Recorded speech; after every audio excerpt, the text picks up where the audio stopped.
square on the ECG paper, by and large, we record it at 25 millimeters per second.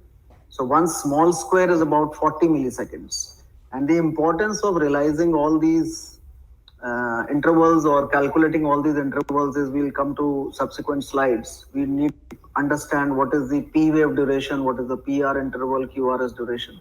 So duration or time you measure on the horizontal axis, one small square is 40 milliseconds. And voltage is you measure on the vertical axis, one small square is about 0.1 millivolts.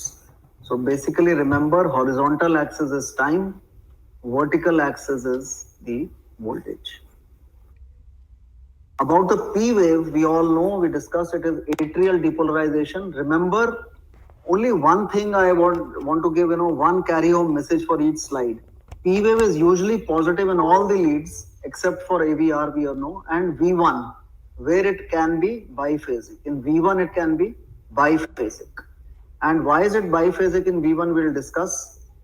For P wave, you should remember the amplitude and the duration of the P wave so that you can calculate whether it's a left atrial enlargement or a right atrial enlargement. So by and large, we say that the P wave amplitude is less than 2.5 millimeters, 2.5 millimeters. That is less than 2.5 small square tall and about 3 small squares wide. So if I go back to this slide, P wave will be about 2.5 small squares on the vertical axis and about 2.5 to 3 small squares on the horizontal axis. It can be biphasic in V1. So it can be, I'll just draw a shape over here. Over here, it can be biphasic in V1. That is, it is positive and negative. Reason it is positive and negative is V1 is an anterior lead. So the positive component reflects right atrium activity and the negative component, which is a negative vector, it represents the left atrial activity. That is why it is biphasic in V1. So intuitively you can understand if there is a left atrial enlargement, the negative component will become more. If there is a right atrial enlargement, in V1 the positive component will become more. So important thing to remember for P wave, atrial depolarization can be biphasic in V1, and remember 2.5 small squares tall and about 2.5 to 3 small squares wide. So for instance, in this ECG, if you see, I have drawn out over here for you, P wave is usually positive in lead 1, lead 2, lead 3, lead AVF, it is always positive. So this tells us it's a sinus rhythm. And now you concentrate on V1. You see this? It's a biphasic P wave. Positive and negative both. Positive component reflecting the right atrial activity and the negative component reflecting the left atrial activity. And if you see over here, again, the duration is about 2.5 small squares, that is not wider than that. And length or the height is about 2 small squares. So if it is taller or wider, you think of a atrial enlargement. PR interval.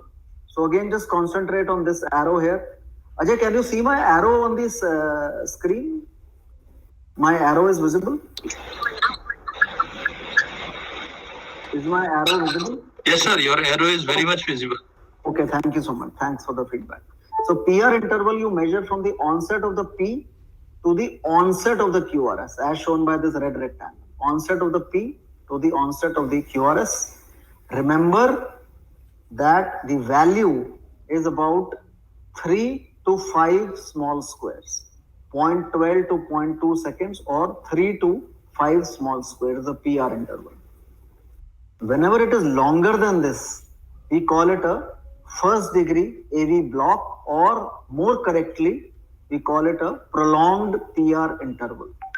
If it is longer than this. So I'll just show you an example, because with everything, we'll show you one example each so it sticks in your memory.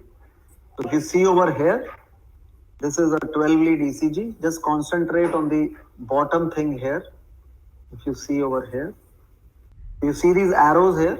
So they show you that the PR interval, if I measure from this onset of P to the onset of the QRS, it is clearly about 2, 5, 7, 9 small squares. So that is about 360 milliseconds. So this is a classical example of a prolonged PR interval, and we usually see it in either acute rheumatic fever, medical students will know that, or in patients who are taking some drugs like beta blockers, calcium channel blockers, because PR interval basically tells us conduction from the atria to the ventricle. That is conduction through the AV node. So any drug or any condition which prolongs the AV nodal conduction will increase the PR interval. So for PR interval, remember onset of P to onset of QRS and about 3 to 5 small squares is the interval length. Coming to the QRS complex, we all understood that it is ventricular depolarization measured from the onset of Q to the end of the QRS. Onset of Q to the end of the QRS. Normally we say it is about 3 small squares wide, about less than 120 milliseconds. So just remember by small squares, it is easier to sort of grasp conceptually. 3 small squares wide.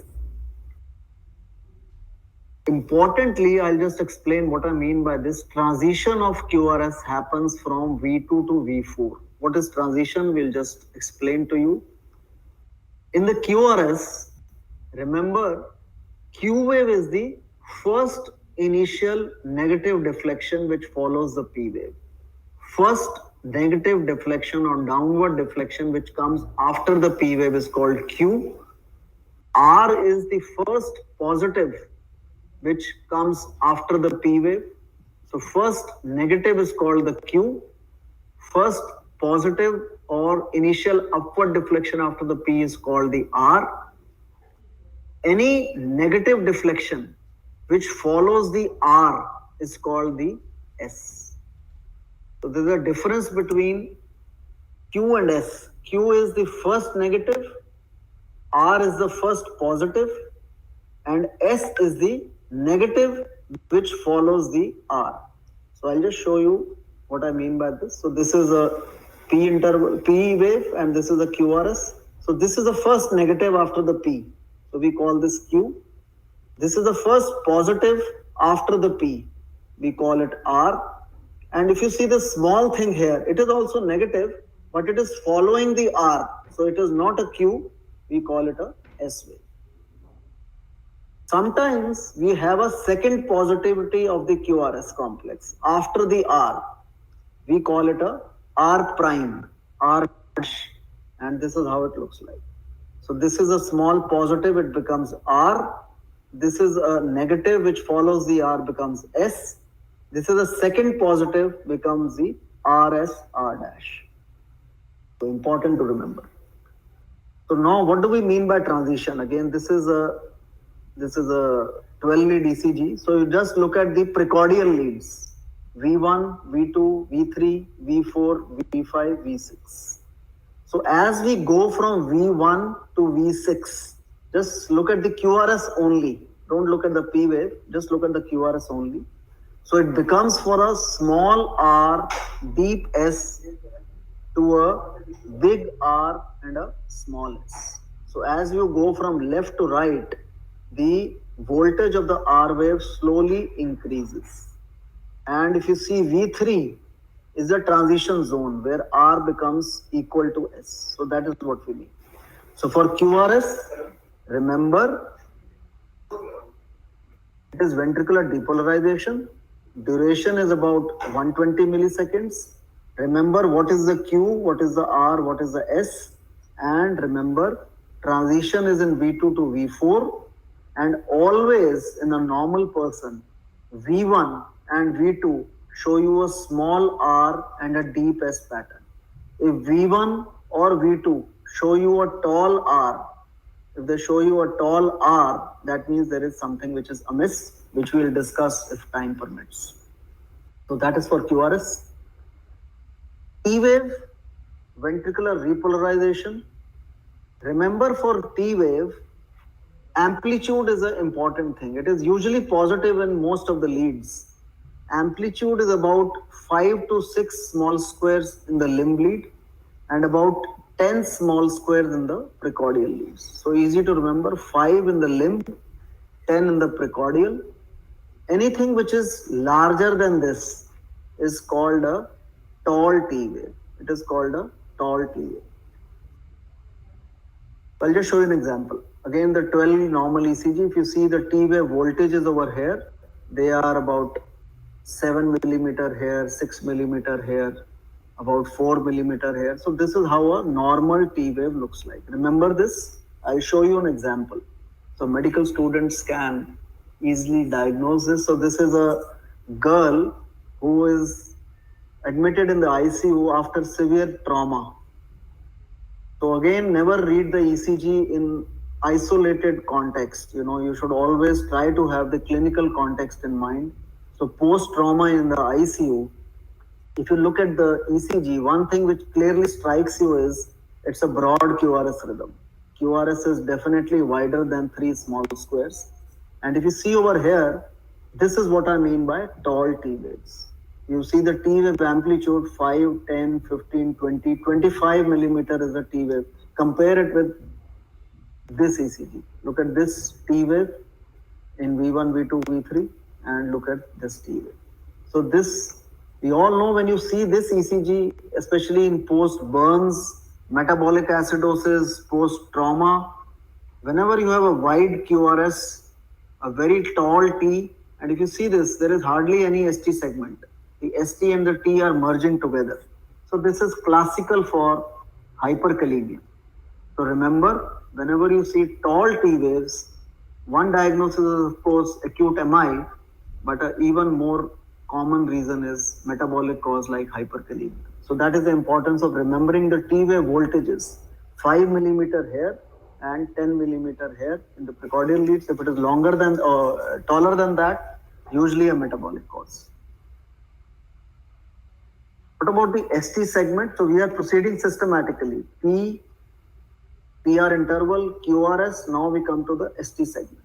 So it starts from the end of the QRS, as shown by this red rectangle, to the onset of the T wave. By and large, you should only remember that the ST segment is usually isoelectric. That means it is flat, neither above the baseline nor below the baseline. And the importance of ST segment is that we calculate any ST elevation or depression to diagnose ischemia. So if the ST segment is elevated or it is depressed, we calculate or we diagnose acute ischemia. So in the context of acute ischemia, just a couple of things I would mention, that whenever you want to diagnose ischemia or MI, for anterior wall MI, always look at leads V1 to V6, anterior wall MI V1 to V6. And medical students, remember at your level, remember for inferior wall MI, 2, 3 and AVF. So anterior is by V1 to V6, 1 and AVL, and inferior MI by 2, 3 AVF. So since we are talking about ST segment, we'll just cover acute ischemia as well, because ischemia is calculated with reference to the ST segment. So for instance, this patient, if you see, this is lead 1, 2, 3, AVR, AVL, AVF. These are the limb leads. This is how a 12-lead ECG always looks like. This, in this order, the leads are recorded. And this is V1, V2, V3, V4, V5, V6. So if you see over here, clearly, you see this, there's a gross ST elevation in the precordial leads. V1, V2. So this is how a ST elevation looks like. You calculate with reference to the TP segment. Isoelectric segment line is somewhere here. So there is huge ST elevation. And since it is in V1 to V3, V4, you diagnose an anterior wall MI. Another ECG, you see over here. So clearly ST elevation in V1, V2, V3, V4, anterior wall MI. Another ECG, now if you see, this is lead 1, 2, 3, AVR, AVL, AVF. So if you see, there is clearly ST elevation in lead 3 and lead AVF. Remember, all these leads, if there is ST elevation in lead 2, usually you will find ST elevation in lead 3 and AVF also, because they are what are called as contiguous leads. They look towards the inferior wall MI. So inferior wall MI will usually have lead ST elevation in 2, 3 and AVF all together. You will not have an isolated ST elevation in one single lead. So this is inferior wall MI. Medical students from the MD batch will also be able to diagnose. If you see, there is ST elevation in V4, V5, V6 also. So it is a infralateral extension. But for MBBS students, by and large, inferior wall MI by 2-3 AVF. Now I come to the QT interval. I can hear some echo here. And somebody is speaking in the background. Anyway, so QT interval goes from the onset of the QRS to the end of the T wave. So this is QT interval, onset of the QRS to the end of the T wave. It measures basically because it measures the QRS and the T. So it is measuring ventricular depolarization and repolarization. So remember, from the onset of the QRS to the end of the T. Sometimes you can have a U wave also. So U wave usually appears after the T wave and best seen in V2 to V4. Sometimes you can see the U wave in patients with hypokalemia. But just remember it, keep it at the back of your mind. For by and large, for MBBS students, just concentrate on what I told you till now. P wave, PR segment, QRS, ST segment and T wave. So now we move on to another section of the ECG. Whenever you get an ECG, you have to calculate the rate. You have to see whether it is in sinus rhythm or not. So by sinus rhythm, what I meant was, look at the P waves in all the leads. Usually limb leads 1, 2, 3, AVF, the P wave is usually upright. It is negative in AVR. If it is upright in 1, 2, 3 and AVF, it is sinus rhythm. See whether each P wave is followed by a QRS complex or not. You have to be very careful in evaluating the ECG, whether each P wave is followed by the QRS. Calculate the rate. We all know rate we calculate by 1500 divided by the RR interval. And normally the heart rate is between 60 to 100. If it is less than 60, we call it sinus bradycardia. More than 100, we call it sinus tachycardia.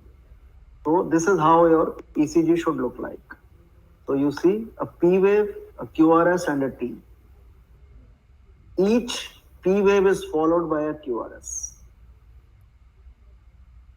So P wave, PR interval, QRS, ST, T, you have to look at everything. Whenever you get a ECG, you have to describe it in this format. Rate is so much, it's a sinus rhythm. Each P is followed by the QRS. Once you have looked at the P, look at the PR interval, whether it's normal or not. Look at the QRS, look at the ST and look at the T waves. How to calculate the axis? We will just describe the most simplest method which is available to calculate the axis. And usually for the axis, we just look at the QRS. Don't look at anything else. Just look at the QRS. So normally, just concentrate on this line. This is the horizontal axis. So this is lead 1. And this is the vertical axis. This is lead AVF. So lead 1 is horizontal. Lead AVF is vertical. This is a normal axis.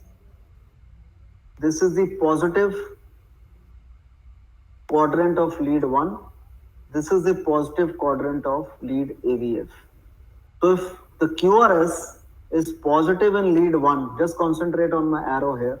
If the QRS is positive in lead 1 and positive in AVF, the axis is by and large going to be normal. If lead 1 is positive, that is QRS is positive in lead 1 and AVF, the QRS is negative, the axis is left. If Lead 1 is negative, that is lead 1 is lying here. This is only the QRS. Lead 1 QRS is negative and AVF, the QRS is positive, the axis becomes right.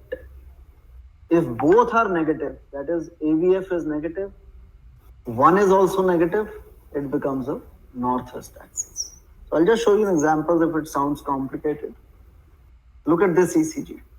1, 2, 3, AVR, AVL, AVF. So we just ignore everything else, we just look at the QRSs. No P, no T. So QRS in lead 1, it looks positive. QRS in AVF looks positive. So the axis is normal. This is positive, this is positive, so axis is normal. So if both 1 and AVF show you positive QRS, it's by and large a normal axis. MD students, faculty would know that we can plot it in a hexaaxial system also, like this. Look at multiple leads but for MBBS students, conceptually it is better mentally to calculate axis by 2 leads which are horizontal, that is lead 1, and a vertical lead which is AVF. For instance, this ECG, if I concentrate on lead 1, only the QRS, you see there is a positive complex here, there is a negative complex here. So lead 1 is negative, the QRS is predominantly negative. In AVF, you see the QRS is predominantly positive. So 1 is negative, AVF is positive. So our axis is right. 1 negative, AVF positive, axis becomes right on this quadrant. So 1 is negative, you see my arrow moving here, 1 is negative, AVF is positive, the axis becomes right. When will the axis be left? If 1 is positive and AVF is negative. So we'll show you an example of that as well. 1, if you see over here, lead 1 is positive, QRS. Look at AVF, QRS looks negative. So the axis is leftward over here. When will the axis lie here? Northwest. Both are negative. 1 is also negative and AVF is also negative. So example here, look at lead 1. The QRS is completely negative.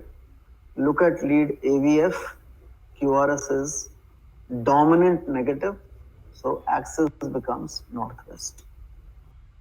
For axis, MBBS students, just the carry home message for you guys is, draw out lead 1 which is horizontal, draw out lead AVF which is vertical. If both 1 and AVF are positive, axis will be normal. If 1 is negative and AVF is positive, the axis is right. If 1 is positive, AVF is negative, the axis will be left. If both are negative, the axis will be northwest. Right. So now we come to the next part of the lecture. Just this low voltages. Before we come to high voltages, so for low voltage, just look at the QRS. Concentrate in the limb leads. If in the limb leads, the QRS is less than 5 small squares. And in the precordial leads, the QRS is less than 10 small squares. Then we call it a low voltage. For instance, I'll just quickly go back to this ECG. If you see this, the QRS over here, the voltages are more than 7. Here it is about 10. In the precordial leads about 15. Consider a situation when the QRS voltage is less than 5 millimeter in the limb leads, less than 10 millimeter in the precordial leads. So we'll show you an example as well so that it just sticks in your memory. So before I show you the example, low voltage, when can it happen? So you imagine a situation, the heart is beating inside the chest wall. You are recording the ECG.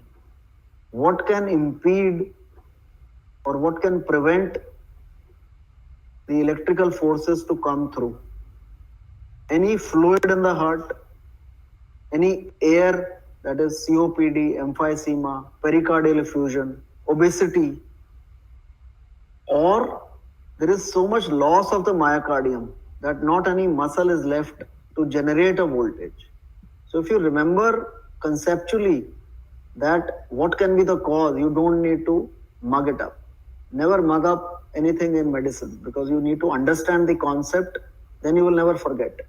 So anything which impedes the electrical forces from inside the chest wall to come through to the surface to get recorded adequately will lead to a low voltage. So either it is muscle mass or it is fluid or air, etc. So causes for low voltage, obesity, that is fat is there, कि voltage record ही नहीं हो पा रहे, COPD, that is emphysema, fluid around the heart, pericardial effusion, or severe myocardial injury, either due to myocardial infarction, fibrosis, dilated cardiomyopathy, कि muscle नहीं बचा है. If there is no muscle, it will be unable to generate a voltage. And this is a classical example of a low voltage. If you see the QRS, it is hardly about 4 millimeter, 3 millimeter in the limb leads. In the precordial leads, if you see the QRS, it is about 5 millimeters. So our cutoff is 5 in the limb and 10 millimeter in the precordial. So this is very, very important for MBBS students or MD students because, any patient who has pericardial tamponade, chronic renal failure, who has pericardial effusion, you need to diagnose it sometimes by an ECG. So this is how a low voltage ECG looks like. Quickly we come to atrial enlargement.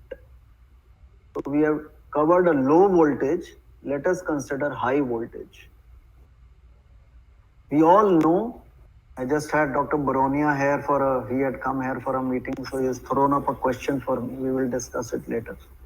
So left atrial enlargement, as I said, always look for atrial enlargement in leads 2, 3 AVF and in V1. So if you have a P wave duration, we discussed about 10 minutes ago that the P wave normal duration is 3 small squares. If the P wave duration is more than 3 small squares, and best look for it in lead 2, 3 or AVF. So if it is more than 3 small squares, you consider a left atrial enlargement. Or we discussed in V1, the P wave is usually biphasic. Why is it biphasic? Because V1 is an anterior lead. The positive component in V1 of the P wave is generated by the RA. That is why it is positive, because RA is an anterior structure. Left atrium is posterior, so the negative component is generated by the left atrium. So that is why it is biphasic in V1. So intuitively you can understand that if left atrium enlarges, the negative component of the P wave will increase in V1. So the way to diagnose left enlargement is duration of the P wave more than 3 small squares in the inferior leads and the negative component of the P wave in V1. If it is more than 1 small square tall, more than 1 small square wide. So that is how you diagnose left atrial enlargement. And the commonest cause for left atrial enlargement in India would be mitral stenosis. So mitral कहते हैं तो इसलिए sometimes older books used to call it as a P mitral. Right atrial enlargement, you don't go by the duration, you go by the voltage of the P wave in leads 2, 3 AVF. If the voltage is more than 2.5 small squares tall, so if it is tall, then it is right atrial enlargement. And remember in V1, the positive component of the V1 P wave was generated by the right atrium. So if the RA enlarges, this positive component will increase. In LA enlargement, the negative was increasing. In RA enlargement, the positive component in V1 will increase. One of the most common cause for RA enlargement is COPD, chronic obstructive pulmonary disease. So older books used to call this as P pulmonale. Pulmonary से pulmonale, mitral से mitral. So P mitral is left atrial. Now newer books don't consider this. But anyway, you should be familiar with these terms. P mitral is left atrial enlargement. P pulmonale is right atrial enlargement. So I'll show you an example as well, because too much theory you might not remember, but the ECG you can remember. So if you look at this ECG, 12 lead ECG, leads 1, 2, 3, AVR, AVL, AVF, V1 to V6. Just concentrate on V1. If you see V1, the negative component is clearly deeper than the positive component. So immediately it should strike you that there is a left atrial enlargement. Right atrial enlargement, again you see, and my pointer is on the P wave. The P wave voltage is nearly 4.5 small squares. In fact, the P wave looks taller than the QRS. You look at V1, P wave, there is only a positive component. There is almost no negative component at all. So V1 shows a dominant positive component of the P wave. Lead 2 shows you a tall P wave, classically fitting the diagnosis of a P pulmonary.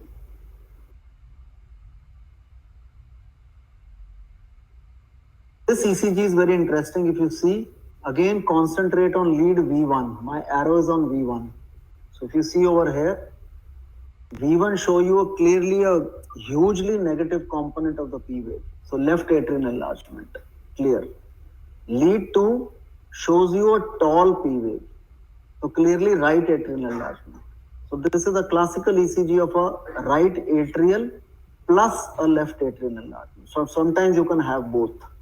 So remember, as a carry home message, for the P wave, look at the duration of the P wave in the inferior leads. If the duration is more than 3 small squares and the negative component in V1 is deep, left atrial enlargement. If you see a tall P wave, that is a voltage more than 2.5 millimeters, 2.5 small square से अगर ज़्यादा है 2-3 AVF में, it's a right atrial enlargement or a P pulmonary. Quickly we'll do left ventricular. Somebody has unmuted themselves. Now it's fine. So I have just drawn a cartoon of the heart over here. This is the right ventricle thickness. This is the interventricular septum. This is the left ventricle. So remember, this is V1, which is on the right side of the chest. V6 is on the left side of the chest. So you imagine a situation where the left ventricle hypertrophies, LVH. LV hypertrophy ho gaya. So I'll just You are now unmuted. Simply that how does the ECG change in a left ventricular hypertrophy. So if you imagine there is LVH, the ECG vector, because the ventricular hypertrophy is more on the left, the voltages will be more on the left side. The ECG vector will travel like this. It will go from right to left, broadly speaking, for MBBS students. अगर left ventricle ज्यादा hypertrophy हो गया है तो voltages, क्योंकि LV dominant है, so the voltages will go towards V6, away from V1. So if they go away from V1, V1 will show you a negative QRS. We say it as a deep S. If the voltages are towards V6, it will show you a tall positive complex, that is R wave. This is, we are only talking about the QRS. Ventricular hypertrophy, क्योंकि ventricle का मामला है, ventricle depolarization है, we talk about only the QRS. For atrial enlargement, we obviously talk about the P wave. For ventricular hypertrophy, we talk about QRS. So since LV hypertrophies, the vector comes towards V6. So positive, dominant positive in V6, dominant negative in V1. Imagine a reverse situation. Again, I'll explain to you conceptually by the ECG vector only. You see this? Right ventricular hypertrophy अब हमने बना दिया diagram. So now the RV is dominating. LV छोटा है. So since the RV is dominating, the ECG vector now travels towards the RV. That is towards V1. V1 जो कि right sided lead है. So since vector is now going towards V1, V1 will show you a positive complex, tall R wave. और vector V6 से दूर जा रहा है. Vector is traveling away from V6, which is on the left side. So V6 will show you a negative complex or a deep S wave. What do I mean by that? We all know, MD students would be familiar with this, the Sokolow and Lyon criteria. Remember that for left ventricular hypertrophy to be diagnosed, if you are having a deep S in V1 and a tall R in V5 or V6 which is more than 35. 35 का value पुराने study से आया है, but we say again I come to these vectors because LVH में V6 की तरफ vector जा रहा है तो tall R आ गई.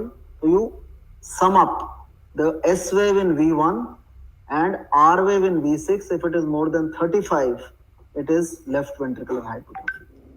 और हम लोगों ने डिस्कस किया था 20 मिनट पहले कि नॉर्मली V1 में R छोटा होता है, तो किसी भी सिचुएशन में अगर V1 के अंदर डोमिनेंट R आ रहा है, if you see this ECG over here, अब टॉप ऑफ द फिगर मैंने लगाया है, नॉर्मली V1 में छोटा R deep S and dominant R है V6 में.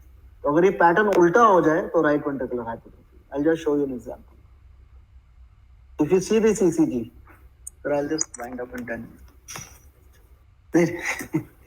So, if you see this ECG, V1 अगर आप concentrate करोगे, V1 में ये जो डेप्थ है S वेव की और V5, V6 में जो डेप्थ है R वेव की, उसको मैं ऐड करूंगा. So I add the R wave in either V4, V5, V6 and add it to the S wave in V1, V2. So it is clearly more than 35. So this is left ventricular hypertrophy. And again, normal ECG में मैं फिर से stress करना चाहूंगा एक बात, just for MBBS students. Normal ECG में V1 से V6 अगर आप देखोगे, it is a small R deep S, small R deep S. ये ट्रांजिशन हो गया, R और S बराबर हो गए. V5, V6 में R बड़ा है, S छोटा है. राइट वेंट्रिकुलर हाइपरट्रोफी में ये यहाँ पे रिवर्स हो जाएगा, R बड़ा हो जाएगा, S छोटा हो जाएगा और V5, V6 में नेगेटिव हो जाएगा कॉम्प्लेक्स. कैसे लगेगा? Just see over here. As soon as you see this ECG, आप प्रिकॉर्डियल लीड्स देखो, V1 shows your dominant R. So this can never happen normally. It can be a rare normal variant, but whenever this happens, R dominant V1 में कभी नहीं होती. अगर R dominant हो गई, इसका मतलब राइट वेंट्रिकुलर हाइपरट्रोफी आपको सस्पेक्ट करना है. So R dominant in V1 and if you see V6 में S dominant है.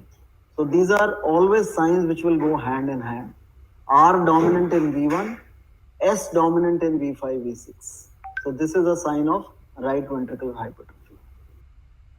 And if you see another thing in this, if I want to calculate the axis of this patient, तो lead 1 यदि आप देखेंगे, lead 1 is totally QRS is negative और AVF में भी QRS negative है. So the axis is northwest. So right ventricular hypertrophy plus a northwest axis. So we'll just skip this part. Quickly I'll finish with AV blocks. This is the last part. तो PR interval prolong होता है तो हम लोग उसको first degree AV block कहते हैं या प्रोलॉन्ग्ड AV कंडक्शन कहते हैं. Sometimes what we call is the Mobitz type 2 Wenckebach बोलते हैं, Mobitz type 1 Wenckebach. So basically if you see over here, ये P, ये QRS. तो PR इंटरवल अगर आप देखेंगे, धीरे धीरे यहाँ पे एक P wave gets dropped. What is happening is there is a successive prolongation of the, just ignore these numbers. There is a successive prolongation of the PR interval. ये PR interval यहाँ पे इतना था, यहाँ पे इतना हुआ, यहाँ पे इतना हुआ, फिर और बढ़ा, then suddenly a P gets dropped. तो Wenckebach में क्या होता है कि there is a P wave which is dropped, which is not conducted, but it is preceded by a successive prolongation of the PR interval. That is Wenckebach. Sometimes it can happen, if you see over here, the P wave is suddenly non-conducted. There is no change in the preceding PR interval. So this is a Mobitz type 2 block. Mobitz type 1 में there is a successive change in the prolongation in the PR interval prior to a P getting dropped. Mobitz type 2 mein, there is no change in the PR interval. The last part is complete AV block. When you see over here, the P waves are just marching through the QRS. P और QRS का आपस में कोई relation नहीं. So Venki-Back में, just to repeat, Venki-Back में, one is first degree AV block which we discussed, prolonged PR interval. Here the PR interval is successively getting prolonged before a P gets dropped. That is Mobitz type 1. Mobitz type 2 mein there is no change in the PR interval. The P suddenly gets dropped. Complete AV block or AV dissociation mein the P wave are marching on their own. QRS are marching on their own. There is no relation between the two. So I think there are 3 more slides. We'll just finish about 40 minutes. Okay. So if you see this ECG, again we have discussed, we always describe the ECG like rate, rhythm, narrowness, wideness, and then we analyze the P waves, QRS and ST. So this ECG, if somebody shows me and I am a MBBS student, I will just say that is it a regular or an irregular? So if I see over here, it is clearly irregular.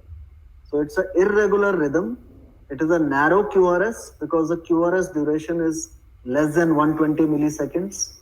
I cannot see a P wave preceding to each QRS. So it is irregular. No P waves are seen. It is classically atrial fibrillation. A close differential diagnosis sometimes can be atrial flutter. How does an atrial flutter look like? So if you see over here, always when you are confused about the P waves, always see in the inferior leads, 2, 3 and AVF. So if you see over here, it is a irregular sort of a rhythm, and if you see at 2, 3 AVF, there is continuous sawtooth activity. This is what we call as a sawtooth activity. So just imprint this picture in your mind. So continuous sawtooth activity, there is no isoelectric interval between the P waves. So this is classical of a atrial flutter.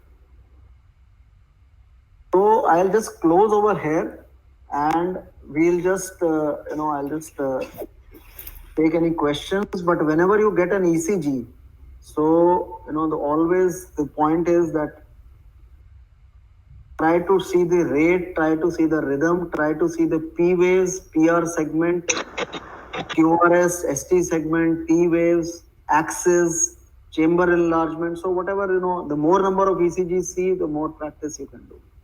Thank you. Thank you.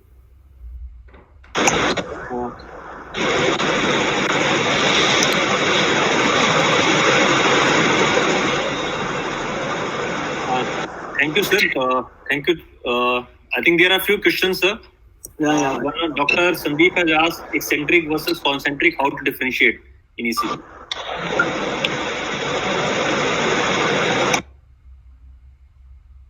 Sandeep, what do you mean by concentric, eccentric? Can you just explain to me? Can we have Sandeep on the audio, or he cannot come on the audio? I can't understand what is. I think he's asking mainly about volume and pressure overload. I think mainly he means. Acha, okay. So Sandeep, again, it's a good question. If you're talking about volume and pressure overload, I just did not elaborate too much because I thought it might be, maybe time will not permit. But volume versus pressure overload, we diagnose by the strain pattern in the ECG. So if there is a pressure overload, usually you get ST segment depression and you get a strain pattern. In volume overload, you usually don't get the ST segment strain pattern. You get predominant Q waves in V5, V6. And if you are getting a strain pattern or ST depression, it's a pressure overload. If you are getting just the voltage criteria and no ST depression, it's a volume overload. Aortic stenosis is a pressure overload. You will get STT changes. Aortic regurgitation is a volume overload. You will just get deep Q waves in V5, V6, tall R waves, but no STT changes. I think that clears the road.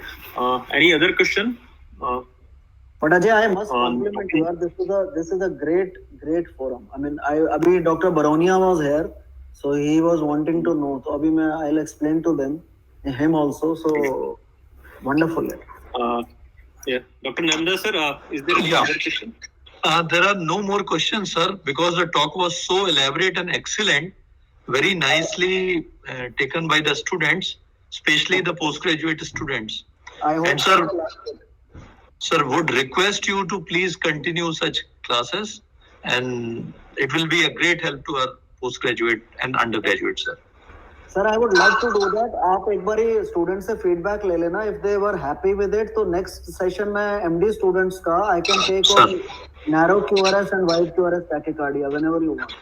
Sir, if you please permit me, rather than I would make my medicine student along with Yes, the sir. students working in critical care like Absolutely. anesthesia and maybe some student from pediatrics postgraduate. 100% sir. अभी last week की critical care medicine students की मैंने यहीं पे ली थी class. So I would love to do that for you and again. Love to do. Sir, thank you, sir. Thank you, sir. Thank you for. I think we can conclude the session. Thank you, everyone from Aran Medical College. Thank you, Dr. Namda, for coordinating this session. So, It's welcome, sir. Thank you very much. Thank you doctor Narmada. Thank you Sir, thank you, sir. Thank you. No, my pleasure. My pleasure. Thank you. okay. Thank you. Okay, sir. So now we conclude this session. We'll join again whenever Thank you we get again. the opportunity. Okay, Thank sir. you, Ajay. Thank you. Thank you, sir. Wonderful session.